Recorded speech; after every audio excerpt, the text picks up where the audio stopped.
Это обзор экономических новостей, в студии Иван Лазаренко. Сбербанк планирует в ближайшее время снизить ставку по ипотеке для жилья в домах, строительство которых финансируется через эскроу-счета. Условием для снижения будет готовность застройщика перераспределить часть скидки со своего кредита в пользу покупателя. Об этом сообщил заместитель председателя правления Сбербанка Анатолий Попов. В этом случае оформить жилищный кредит можно будет по ставке от 1% на квартиры в новостройках, сказал он. Самая низкая ставка будет доступна по программе господдержки для семей с детьми. Они получат скидку, если купят жилье в новостройке у застройщиков-партнеров Сбербанка, которые присоединятся к пилотному проекту банка и будут использовать счета эскроу.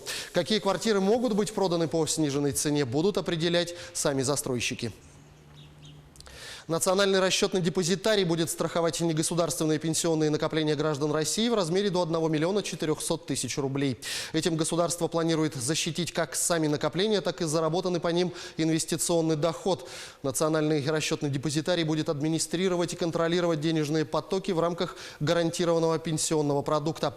Отдачу от этих длинных денег государство рассчитывает получить уже через 2 года. Это необходимо, чтобы обеспечить рост ВВП на 3% в 2021-2022 годах. За 40 лет трудового стажа человек может сменить 5-6 мест работы. Если везде были пенсионные программы, софинансируемые работодателем, ему потом придется вспоминать, какой негосударственный пенсионный фонд у него был много лет назад, отмечают аналитики. Планируется, что центральный оператор будет знать всю историю пенсионных накоплений, независимо от того, сколько раз человек менял некоммерческий пенсионный фонд или работу. По состоянию на середину 2019 года количество долларовых миллиардеров в России по сравнению с периодом 12-месячной давности выросло с 74 до 110 человек, а долларовых миллионеров со 172 до 246 тысяч человек. Тем временем во втором квартале этого года 18,5 миллионов россиян или 12,7% населения страны получали доходы ниже прожиточного минимума.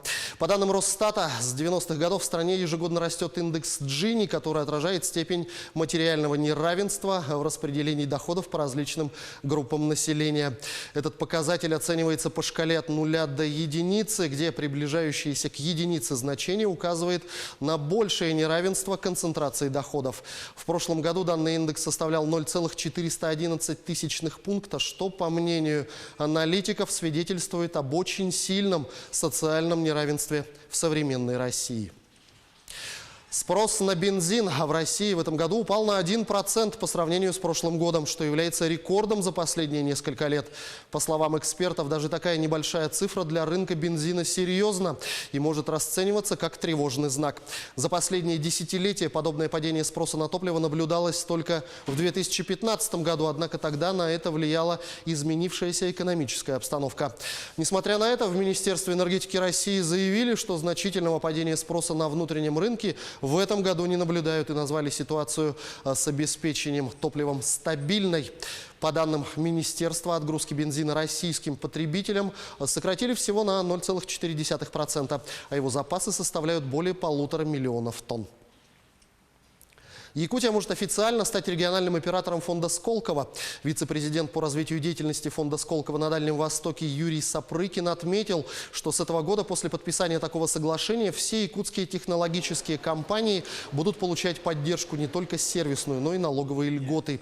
В фонде идет разработка нового регламента по взаимодействию с региональными операторами. Если республика получит этот статус, то местные компании и резиденты Сколково смогут получать налоговые льготы в самом регионе. Сапрыкин добавил, что Якутия и фонд Сколково несколько лет назад подписали соглашение о сотрудничестве. В его рамках каждый год подписывается конкретный план инновационных мероприятий. На этом у меня пока все. Оставайтесь в курсе экономических событий на Якутия-24.